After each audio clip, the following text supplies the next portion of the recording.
Davidson for 5 minutes. Thank you, and thank you for our witnesses for taking time out of your businesses to come share with us and hopefully make the market a better, more functional place. You know, Ohio is home to many strong community banks and some bigger regional banks, and we have a diverse financial services sector in our own state, and it reflects the potential strength of our country's economy. But, you know, maybe one of the themes that we will do is making America great by making our community banks great again, but maybe by reprivatizing our economy, because for a while it's felt like the federal regulators have decided that they need to weigh in on almost everything. And so, you know, I really just, you know, Ms. Marshall, I wanted to ask you about, you have state-regulated banks that choose to do that for a reason, but of course, there always seems to be a federal nexus. So could you kind of highlight for us what that tension's been like historically and maybe lately between state regulators and federal regulators? Thank you for the question. Yes, as a state bank, you're going to have two regulators, the state regulator and the federal regulator of their choice. We work very hard at the local level to make that as seamless and efficient and effective as possible, but it's that direction that's coming from D.C. that is directing perhaps and challenging their local offices to manage situations in a specific way and overriding what the examiners on the ground may feel or think is the appropriate outcome.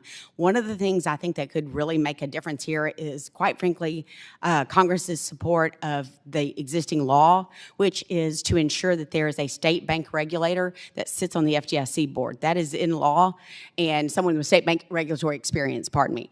And that is something that has been absent for quite some time, and I think that would help temper this overarching direction that we've seen for quite some time.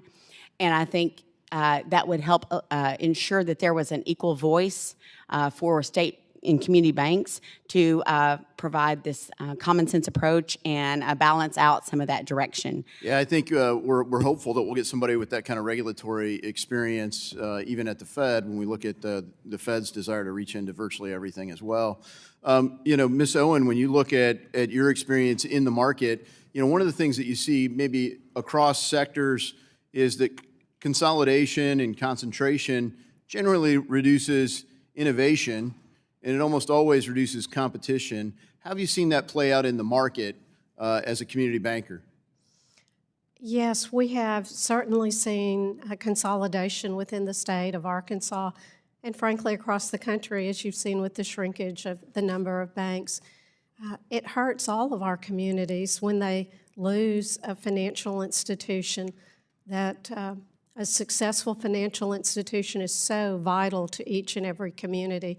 So we are very much in favor of de novo banking and making the requirements on capital not so onerous, as well as allowing more time for compliance with regulation for these de novo banks. Yeah, I appreciate you guys have highlighted some great legislation. Some of my colleagues have, you know, with Congressman Donalds on the Small Bank Holding Company Act, Congressman Williams on the 1071 fix, Congressman Barr and others on some of the community bank regulations that deal with capital leverage ratios. And I was speaking with a small community banker today. They're holding 17%. And so the whole concept of tailoring is out the window because they're being pressured. They don't really own their own balance sheet. They can't decide what's on their books in their own way, and that's a factor. Ms. Rainey, could you talk about that? Have you had some observations in the market where it feels like regulators are steering lending decisions instead of the banks? Yeah, and I think that's core to all of this is community banks have proven their ability to manage risk, to understand their local markets, and let's give them the freedom, flexibility to do that. Yeah, thank you for that. And maybe the last question for you, Mr. Kennedy. You know, structure makes a lot of difference, and one of the, I think, really important innovations is, you know, the way that you get a return isn't just leverage; it's also, you know, how you can retain some of the equity, and a lot of the equity in a lot of business deals goes to the IRS. You have the S Corp election for a lot of smaller banks. Can you talk about how that's important and how that shapes the market? Thank you for the question. It's extremely important, and as I alluded to earlier, a Federal Reserve study, the New York Fed studied that legislation that allowed banks to have sub-S elections, allowed it's the reason, the principal reason we have as many that we still do. But it's extremely important that we give that, extend that limit. That'll be